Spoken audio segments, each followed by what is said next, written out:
जय जय श्री राम।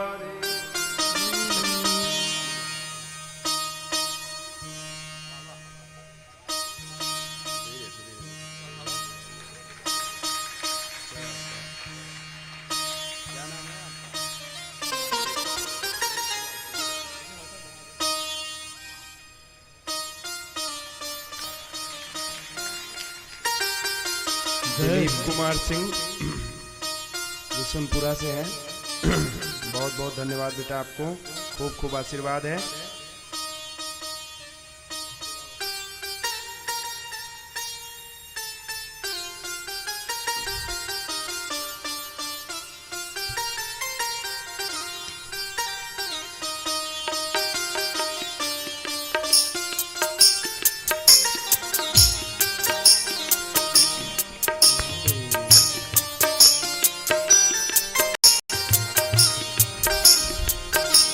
दस करोड़ जप महामृत्युंजय का होते होते चंद्रमा और रोहिणी दोनों बिल्कुल येन केन प्रकारेण व्रत करके अपने शरीर को तपस्या से बिल्कुल जर्जर कर चुकी थी। पत्नी पति दोनों मिलकर के, पत्नी रोहिणी उनका सहयोग करती और वो जप करते। बहुत दिनों तक जप करने के पश्चात भगवान महामृत्युंजय स्वरूप भोलेनाथ उस पार्थिव शिवलिंग में एक दिन सहसा प्रकट हो गए। बोले भोले भंडारी भगवान की जय हो। कमेटी के जो भी सदस्य हैं उनसे निवेदन है कि सभी लोगों को बैठाएं और सामने ला करके बैठाएं, यत्र तत्र इधर उधर न रहें, सब ध्यान भंग होता है उससे, और कथा में मानसिक रूप से ध्यान इधर उधर चला जाता है। भगवान जब प्रकट हुए तो दोनों ही रोहिणी और चंद्रमा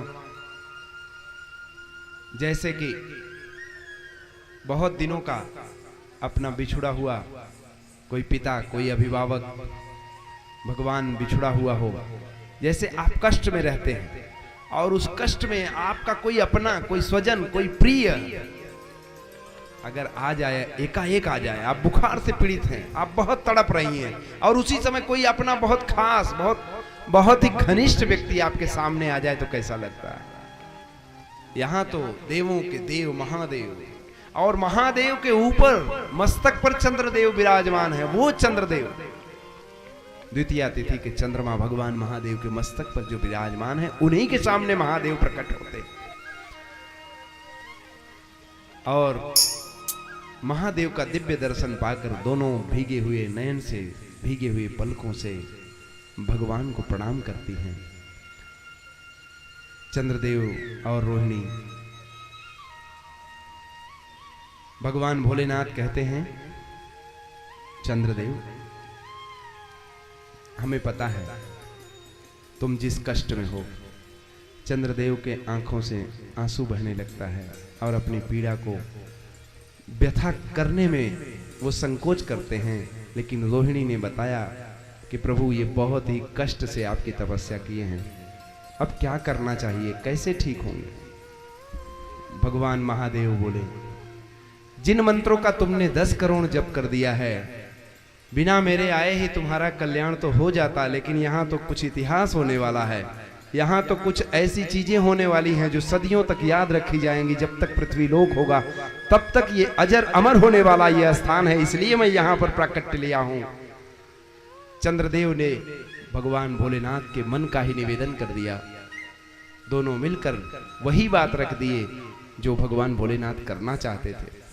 पहले तो भगवान ने आशीर्वाद दिया है और चंद्रदेव का जितना कालापन था वो सब भगवान भोलेनाथ की कृपा से धीरे धीरे दूर होने लगता है। लेकिन भगवान भोलेनाथ ने कहा कि जो तुमने किया है उन कन्याओं के साथ वो बहुत बड़ा अपराध था, और तुम्हारे ससुर ने जो तुमको श्राप दिया था वह भी पूर्ण रूप से नष्ट न हो, इसको बचाते हुए हम मध्यम मार्ग निकालते हैं।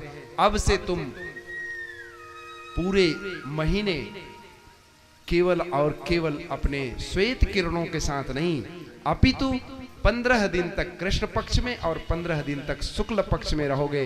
15 दिन उजाले में चमकते रहोगे और 15 दिन कालिमा में रहोगे। यानी धीरे धीरे क्रमशः आपका शुक्ल पक्ष में उदय और कृष्ण पक्ष में आपकी किरणें जो हैं वो कालिमा लिए हुए हो जाएंगी। अर्थात शुक्ल पक्ष, कृष्ण पक्ष, अंधेरा पक्ष और उजाला पक्ष दोनों आपको देखना पड़ेगा। उसी तरह से आपके शरीर की कांति हो जाएगी। यह मेरा वरदान है। लेकिन यह जो आपको कुष्ठ रोग हुआ है, यह आपका मैं समाप्त कर देता हूं। उनका कुष्ठ रोग भगवान महादेव ने हर लिया और हरने के बाद चंद्रदेव और रोहिणी ने प्रार्थना किया, प्रभु अब हम लोगों की विनती है कि ये शिवलिंग जो इतने दिनों से हम लोग यहाँ पर पूजा पाठ कर रहे थे, उसी में आप अपना ज्योति स्वरूप रख दीजिए, जिससे यहाँ पर कोई भी संसार का प्राणी दुखिया आए हमारी तरह भूला भटका, तो उसके संसार के जितने भी कष्ट हो, शरीर का कोई भी व्याधि हो, उसका निवारण हो जाए। और वहीं पर सोमनाथ भगवान प्रकट होते हैं। बोलिए सोमनाथ भगवान की जय हो। और मेरे प्यारे, वही भगवान सोमनाथ का विग्रह सबसे प्रथम ज्योतिर्लिंग के रूप में सोमनाथ भगवान के रूप में गुजरात के द्वारिका के पास स्थित है। और यही सोमनाथ का विग्रह, मानो तो मैं गंगा मां हूं, ना मानो तो बहता पानी, आपके समक्ष यहाँ पर ब्राह्मणों के द्वारा रचित किए गए हैं। इन मनोहर स्वरूप का आप दर्शन करके वही लाभ लीजिए जो द्वारिका जाने पर लाभ मिलता है।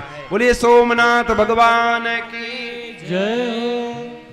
जो भी व्यक्ति भगवान सोमनाथ का निश्चल मन से, हृदय से दर्शन करता है, पूजन करता है, उसके शरीर से संबंधित सारी आदि व्याधि नष्ट होती है, मन की विकृति दूर होती है। चंद्रमा मनसो जातः, चंद्रमा मन का मालिक है और भगवान शिव चंद्रमा के मालिक हैं। इसलिए किसी प्रकार की मानसिक बीमारियां, परेशानियां हो, यहीं पर इसी सोमनाथ भगवान पर आप अपना निवेदन रख दीजिए मेरे प्यारे, चमत्कार हो जाएगा। चमत्कार कहीं दूर से नहीं होता, हर क्षण चमत्कार होता रहता है अगर आपके मन के भाव पवित्र हैं तो। बोलिए सच्चिदानंद भगवान की जय, बोलिए वृंदावन बिहारी लाल की जय।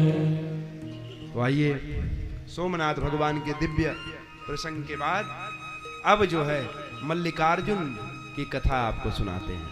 मल्लिकार्जुन ज्योतिर्लिंग की कि श्रीशैल श्रृंगे विबुधाति संगे तुलाद्रितुंगे पेमुदा वसंतम। श्रीशैल श्रृंगे विबुधाति संगे तुलाद्रितुंगे पेमुदा वसंतम। तव अर्जुनम मल्लिकपूर्वमेकं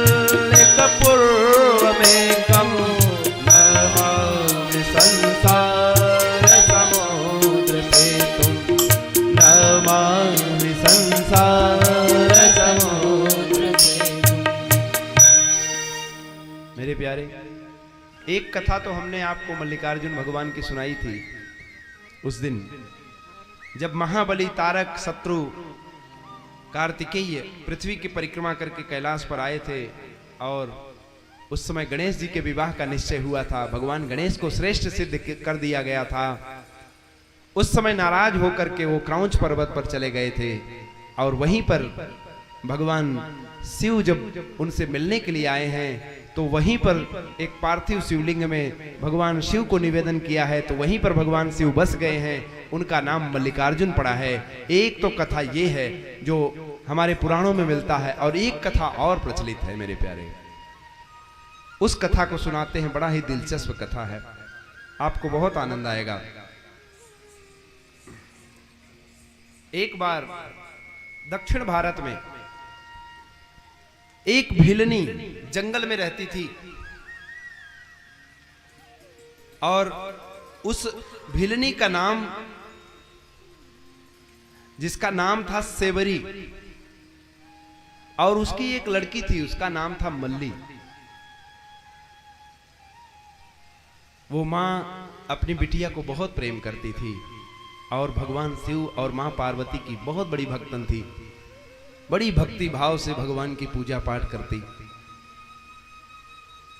उस जंगल में यत्र तत्र कुछ घर बसे हुए थे, छोटा सा गांव का स्वरूप था।